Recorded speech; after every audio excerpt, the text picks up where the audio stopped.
Hello friends, আজকে আমার একটা পার্সেল এসেছিলো। তো পার্সেলটা নিতে গিয়ে দেখি আমার ছেলেই আগে চলে গেছে নিবে। তো এতবার লোক পার্সেল দেখে ও আর নিতে পারলো না, নিচে রেখে দিল।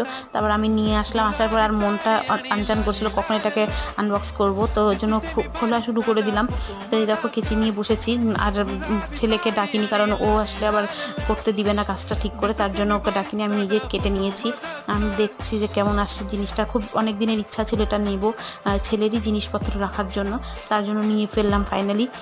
তো এই দেখো খুলতে পারছিলাম না, ভালোভাবে প্যাকিং করা ছিল অনেক সেলোটেপ দিয়ে। তো যাই হোক কষ্ট করে খুললাম, খোলার পরে এই যে বের করেছি।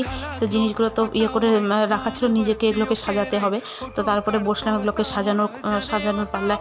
তারপরে সাজানোর পর দেখো দেখতে কেমন লাগছে। আমার তো খুবই ভালো লেগেছে, তোমাদের কেমন লেগেছে তোমরা জানিও। ভালো লাগলে একটা লাইক কমেন্ট করে দিও।